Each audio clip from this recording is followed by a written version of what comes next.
The one long shore of the sedge makes continuous whispers which swell as huge breath, in the open watery looseness where each breeze catches like a rumour and makes their heads nod, turn and murmur. We had the intention to commission a new piece of work, a choral work, that would be able to give lots of local people a chance to sing and take part in the project.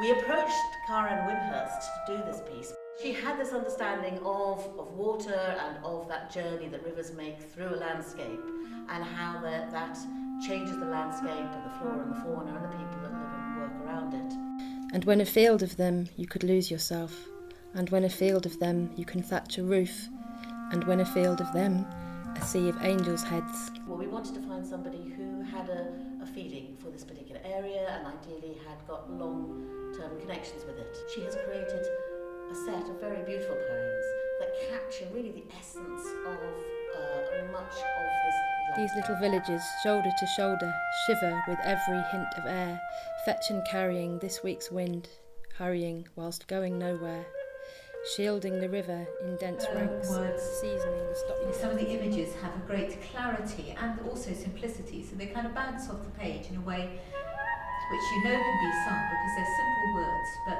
they hold something which is really fresh, and that's great for singing. So for me it's also been really capturing those moments which are sort of spontaneously in her poems, which naturally kind of translate into a sung voice.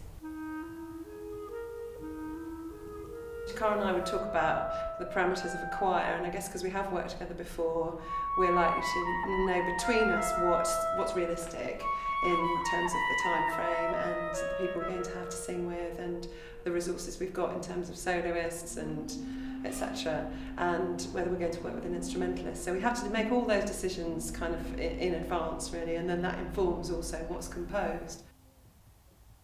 The music arrives and I got it on my computer, so I got it in an email, the scores and then these kind of MIDI files, so I get to hear a kind of synthesised version, and I think it's testament to Karen's music that even those things, which sound like little kind of toy Casios, you can still get the sense that this is beautiful music.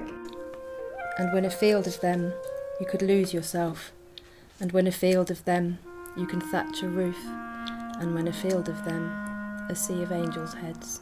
I've been able to realise fragments of the piece, and in that process actually it feels really creative because I can say to the group, nobody in the world has ever sung this music before, and that's quite an unusual thing to be part of, the realising of something, and also to say that makes it harder than if I give you a copy of the Messiah or a piece of gospel music that's been sung for 150 years. You know, it is a challenge to realise something from scratch.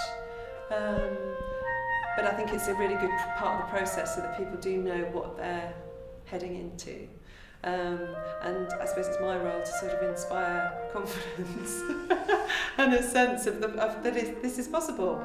And we're going to start on, whenever it is, the 4th of April with this piece of music, and we're going to end up on the 14th of September with the house will be built. And when afield of them you could lose yourself, and when afield of them you can thatch a roof, and when afield of them a sea of angels' heads.